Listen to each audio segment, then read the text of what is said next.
can't see how the euro would strengthen a lot against the US dollar. May strengthen somewhat, but not a lot.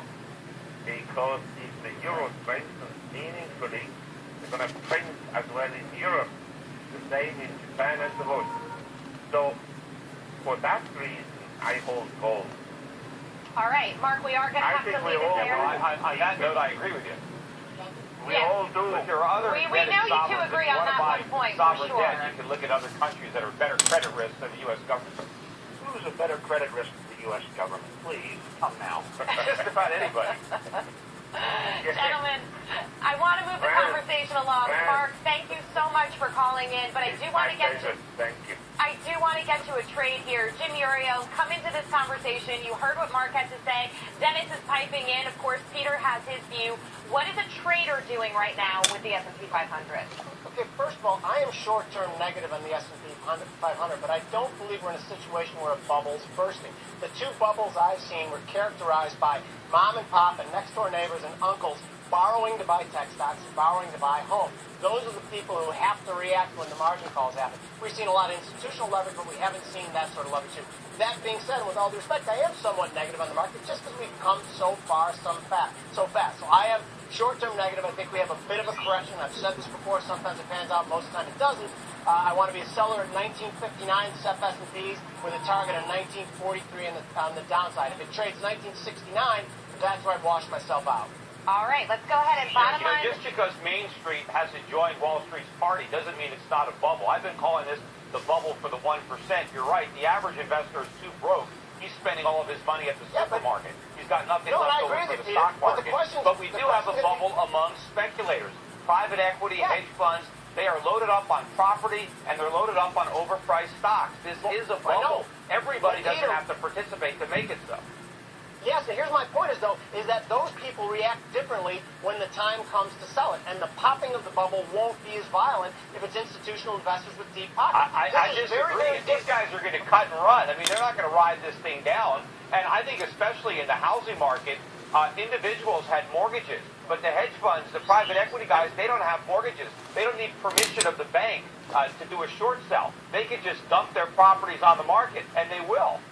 And I think the Fed is going to have to come to the rescue with a lot more money printing to stop that process from unraveling. Yeah, Peter, a lot of issues to get here. Just hold it for a second. I do want to bottom line this trade here, wrap up the conversation, and then we're going to get to your favorite topic, which is gold. But for now, Jim is selling the S&P at 1959, targeting a drop down to 1943. Since each point counts for $50, this trade risks $500 to make $800. All right, Peter, back to you. Gold's been kind of quiet the last few weeks. Yes, we had a couple of days with big swings, but we're still trading in this sort of $100 trading range, and we can't break through a lot of these key technical levels. I think, as a matter of fact, today we're back under 1320 right now, not really doing much. Obviously, you've been bullish, and we've had this same conversation on futures now where you'll tell me you want to hold gold, you don't really want to give me a target for the next year, or you think it's going to go up within the next few years, but this is futures now. Traders want to know what to do at this point with bullion. What do they do? Right now, gold's doing nothing. Well, I would be a buyer. The fact that gold wasn't able to sell off as a result of what was perceived to be much better than expected jobs numbers, I didn't perceive it that way. I look at it as a transition from a full-time economy to a part-time economy. But most people on Wall Street were very impressed by those numbers, yet the price of gold did not surrender any of the gains that it had in the previous week. So to me, we're consolidating those gains. We are putting in a very formidable bottom in gold, and you still have all the naysayers, the Goldman Sachs, the Societe Generale, all these guys that were so negative, calling for 1,100, 1,000. They're digging in their heels. They're just as bearish as they were at the beginning of the year, despite the fact that they've been wrong for 6 months. So you have a lot of negativity, but I think the technical picture is improving rapidly for gold. And when I think we get the GDP numbers that come out for the second quarter, and a lot of people are going to be disappointed by how low that number is, that might be a very big catalyst for people were disappointed by the first quarter GDP. But in the meantime, I think the downside is people limited were by all the shorts disappointed by the first quarter GDP number as well, and we still didn't see gold bounce that much. What is to say that these numbers are really going to start to impact the trade? And of course, the weather has played a small part in that -3%, but it's an excuse that people believed in.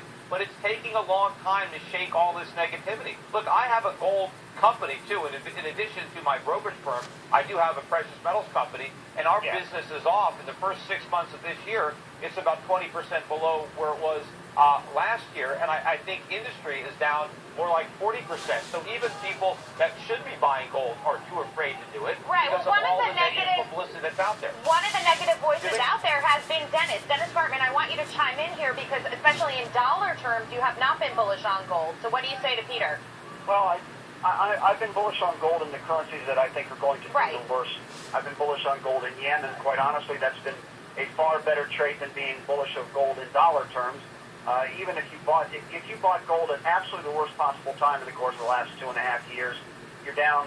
I don't have my numbers right in front of me, but if you bought it in dollar terms, you're down approximately 26, 27%. If you bought it in yen terms at exactly the worst possible time, you're down about 2%. Now, as I like to say, I didn't go to Harvard, I didn't go to Yale, I just went to North Carolina State. But I understand that 2% loss is a little bit better than 25 or 26 or 30. And I look at Peter's talking about the fact that the United States is going to continue to destroy the U.S. dollar. If the Fed continues to expand on reserves, which it said it's not going to do, I take them at face value right now. They may lie. I doubt it. But we've also had the ECB come out and tell us last week that it will, in fact, be expanding reserves. I think you're better off being long of gold in euro terms than you are being long of gold in dollar terms for the long foreseeable future, because gold in euros is in fact breaking out on the upside. I would disagree. I think the dollar has a further to go down relative to the euro. As bad as things are in euro land, they're worse in the United States. And I think we are going to push the envelope much farther than the Europeans. I think as inflation begins to accelerate, as Europe measures it, they are going to be quicker to try to tighten than the United States. No matter how high the official inflation numbers get, Janet Yellen will just dismiss it, explain it away. She's going to call it noise. She's going to say it's good for us. But the Fed will do nothing to contain inflation. She's already dismissed it to a certain extent, and that got gold traders a little bit nervous. That is why we did see that big jump that day, that $70 move that we saw in gold. But, gentlemen, I do want to take it back out to Jim in the pits.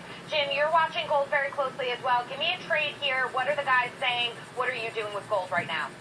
First off, if you look at the big three central banks, the U.S. Fed looks downright responsible when you compare it to the ECB and the Bank of Japan. And I think that's one of the reasons that gold hasn't done well in the upside. Now, if you take a big step back, you realize that all three of them are being irresponsible, and you probably should own gold. The fact that since it broke out of that downtrend a couple weeks ago and has kind of consolidated, to me, is a fairly bullish technical pattern. If it trades 13.21 again today or tomorrow, I think it's a spot to buy it. And the short-term target is 13.42. And I know these guys are talking about a much bigger, longer-term trade. If it trades 13.06 on the downside, I still think that's why I watch myself out, and I still think that market position rules the day, and people will be selling gold. Okay, so short-term, if you're watching gold, what you're saying, sort of the vibe from the pits right now is that we are going to get a little bit of jump. Let's go ahead and bottom line Jim's trade here. He's buying gold at 13.21, targeting a bump up to 13.42. Since each point counts for $100, this trade risking $1,500 to make $2,100. All right, my thanks to Peter Schiff, as always, for joining us for the gold conversation. Always very lively and great to have you on, Peter. Meantime, I want to move on and talk about corn prices, because corn getting hit pretty hard. Not seeing these levels since 2010. Dennis, it's going to take you to task on this one. Back in February, you told us that you really liked corn. It was your favorite commodity. You came back on in April. You said you were willing to double up on that trade. Take a listen here. I like corn. Corn looks like it's made its lows. If you had to buy something, go buy some corn. Honestly, I don't think it's overdone at all. I think the fundamentals of corn are getting stronger and stronger by the day. I continue to be bullish of corn. I'm long the corn market. All right, Dennis, you know I love you, but the facts are the facts. You said it. So what do you say now about corn? I think by the end of May, I started to go exactly the opposite direction, because the corn crop started to look very good. The weather had turned spectacularly good. The amount of corn put into the ground was larger than anybody had anticipated, and we've had wonderful, wonderful rains. And yeah, there's not a question. I was bullish of gold or bullish of corn in February, March, and April. Absolutely. But by the middle of May, wait a minute, the weather is such that this crop has gone from being perhaps a 13.25 billion bushel crop to a 13.75 billion bushel crop to now a 14.25 billion bushel crop. And for the past month, I've said we may have the possibility of a 15 billion bushel corn crop.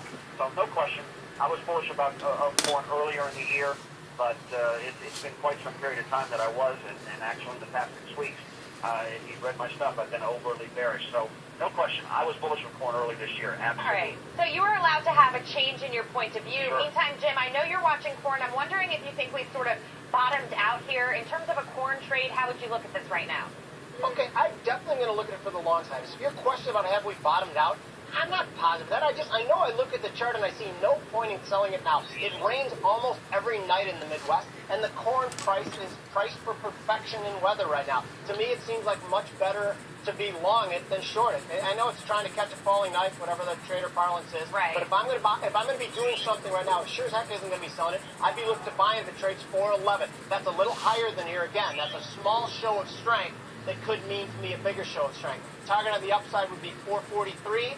The washout level on the downside would be 395. All right, Dennis, what do you think of those levels, short term?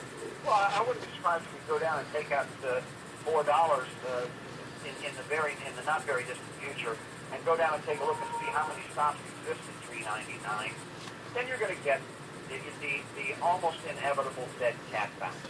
I mean, you have to. You're going to get one. You can't go down with the vehemence and the consistency that we've seen corn go down over the course of the past month and a half without eventually getting some dead cat bounce. Right, so it's not a free fall here. It's been free fall, and the problem is the funds are still egregiously long, and worse, the farmers have sold very little of their corn crops. So the problem shall be any dead cat bounce, any 25 or 30 cent bounce that you get has to be met by farmer hedging, has to be met by farmer selling, and has to be met by liquidation on the part of the funds. So when you get a bounce, and you will get one, sell into it. When does the rain become a problem? Is it not until we pull it out of the ground? Or is there a point that it's too much rain in July or no? Well, right now, you've had there's no question you had an awful lot of rain. You've had some ponding up in Minnesota. You've had some problems with ponds in Iowa. But the other side of the coin is what corn on the highland is going to make up for the fact that any corn lost in the low areas that has been out from ponding is going to be minimal. So unless it continues to rain, unless Noah gets his ark out, rain makes grain on a consistent basis. It's going to have to rain until the end of July to do any damage. And we are at the most important part of the year right now. This is soaking and pollination period. And if there is a problem, it's that it's a little too cool out there for pollination. But if you start to get 95-degree temperatures again, and it looks like it's coming, I'm telling you, I think you have the possibility of at least a 14.75 billion bushel corn crop, and that puts $3 at the farmer at the end of the year a very real possibility. All right, gentlemen. Well, it sounds like you both think there's going to be a little bit bounce there, but it depends on the timing of that. Dennis they're saying that he thinks it's going to get worse before it gets a little better. Jim is looking to buy here. So let's go ahead and get the bottom line on his trade. He is buying corn at 411 with a target of 443. Since each penny counts for 50 bucks, he could make $1,600 on that trade. All right, that's going to do it for today's edition of Futures Now. I'm Jackie DeAngelis. My thanks to all of our fantastic guests. We had Mark Faber, Peter Schiff, Dennis Gartman, and of course Jim Uria with the trades today. Guys, great job. Thank you so much. Remember, for more, poke around the website, futuresnow.cnbc.com, and we'll see you for our next live broadcast on Thursday, 1 p.m. Eastern. We'll see you then.